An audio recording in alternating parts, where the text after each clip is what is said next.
What a glorious piece of music that is. Of course, that is the Hosanna from Lamb of God.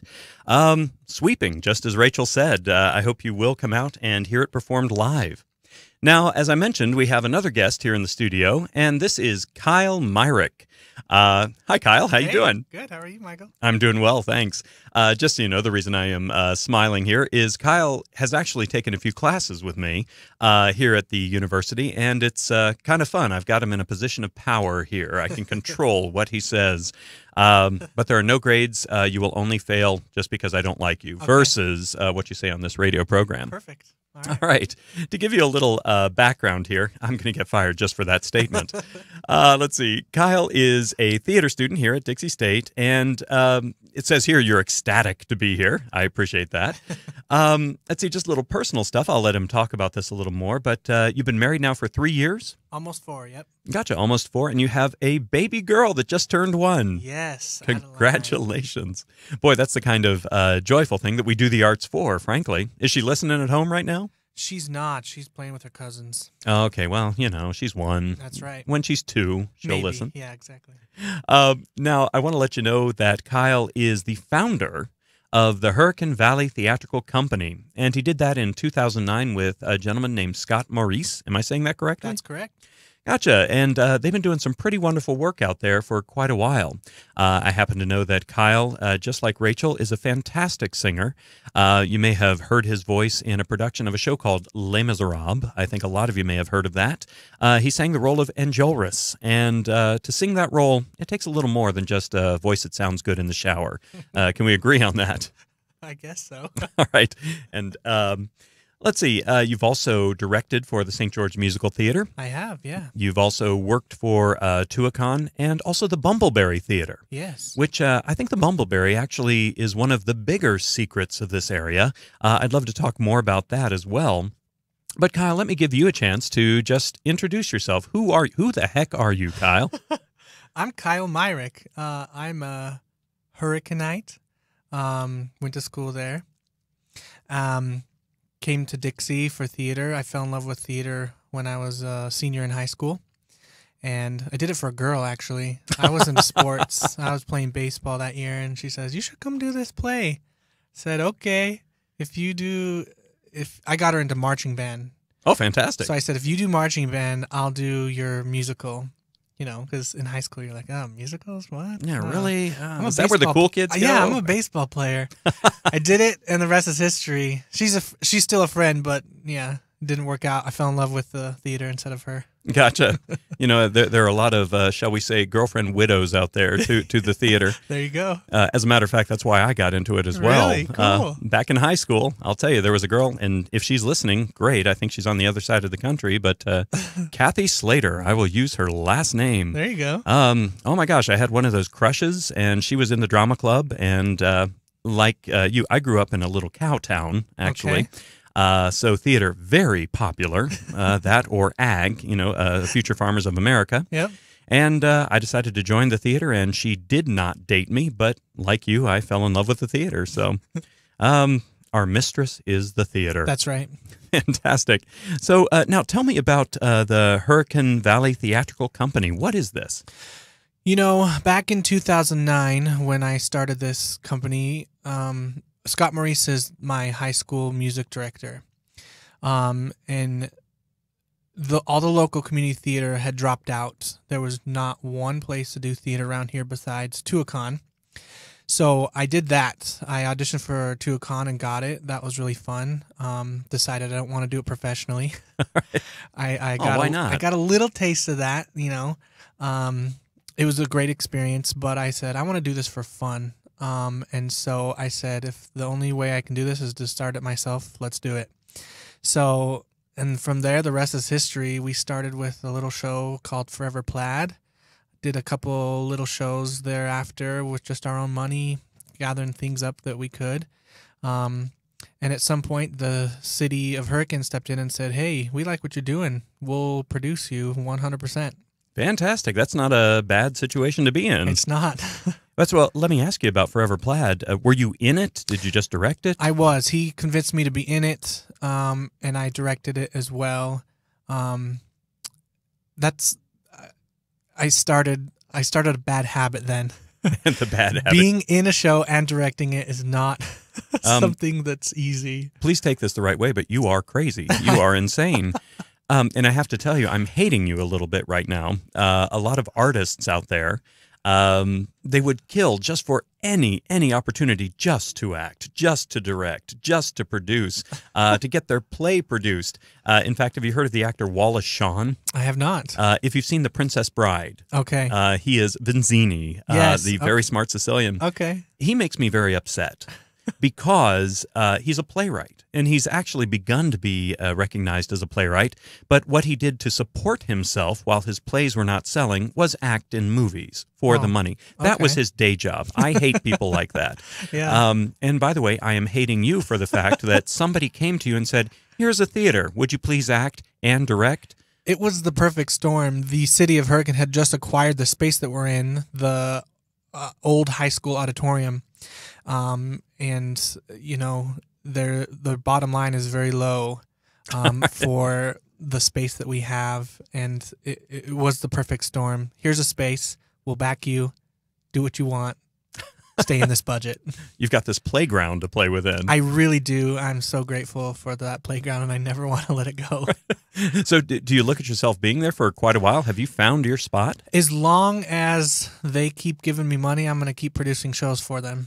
Gotcha. You are living the artist's dream. I want you to know that. I feel very fortunate. Gotcha. Let's see. Have you had a favorite show that you've directed in or acted in? Or? You know, people always ask me that, and it's hard. I mean, I'm sure people have asked you that, Michael, and it's hard to pick. They all have great experiences that go along with them, you know, and every show is so different. But I guess I have to probably pick maybe Les Mis or Ghost. We just recently did Ghost. I love stories with depth.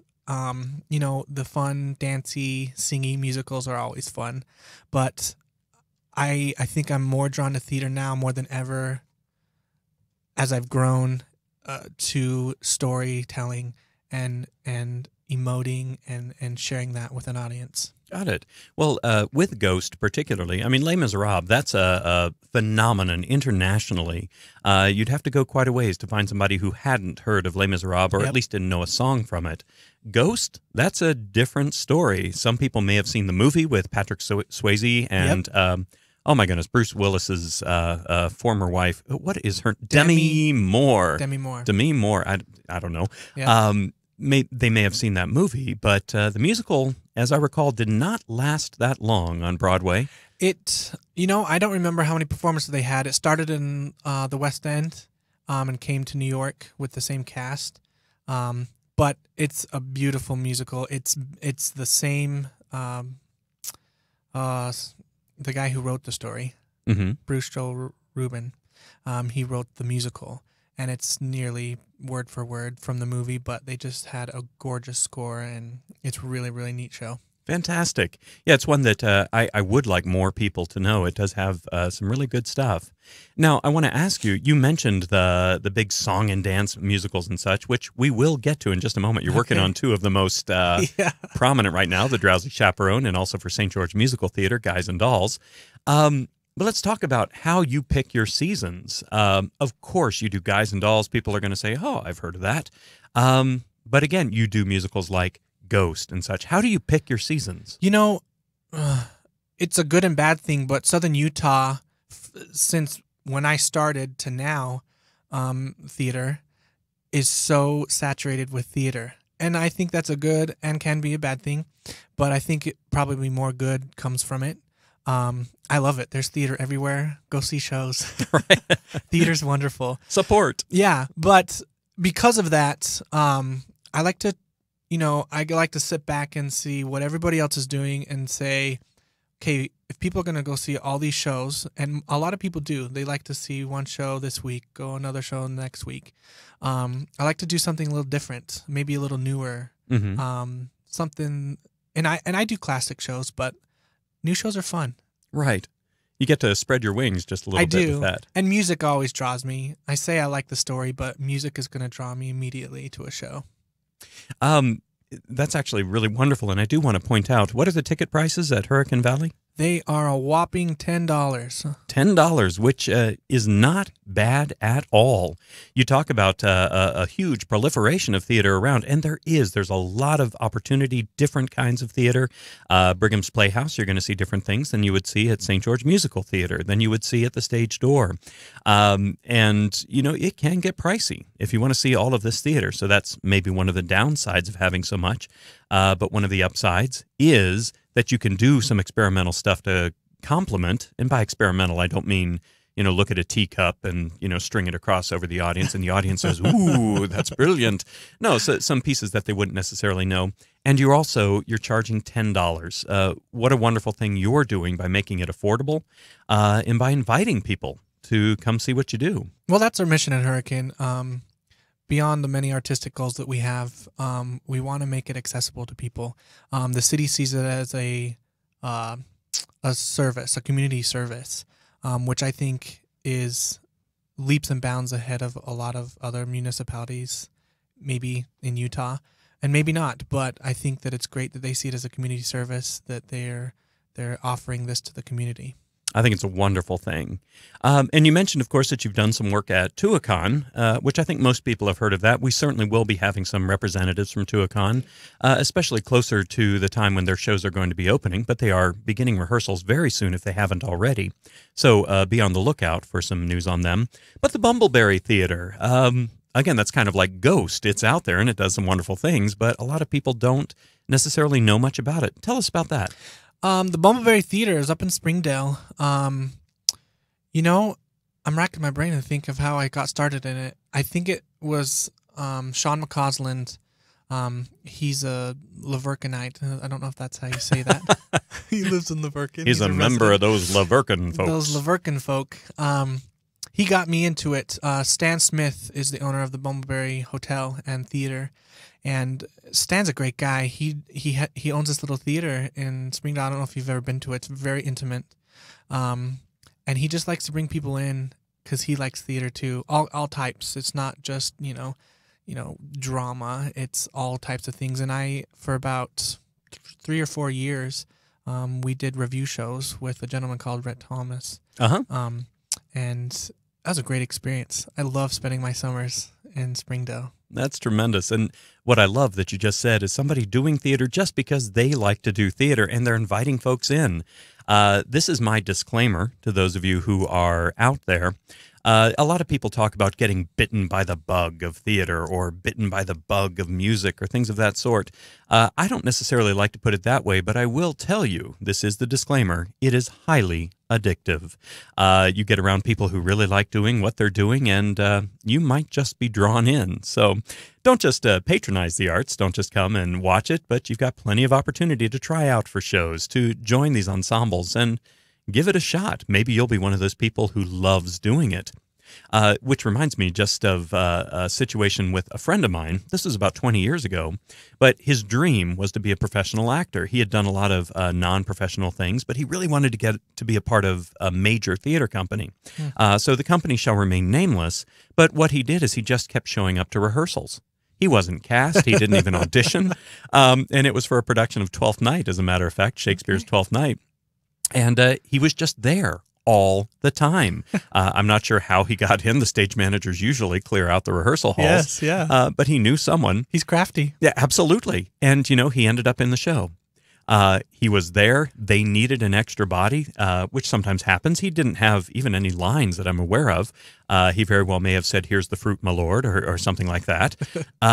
But he was there. The director saw him, needed a person, and all of a sudden, his professional acting career had begun. That's an awesome story. Yeah, he's actually had quite a career at this point. Persistence. Absolutely. Now, I don't recommend stalking. No. No, those theaters that you want to work for. But it was just a great way to get into it.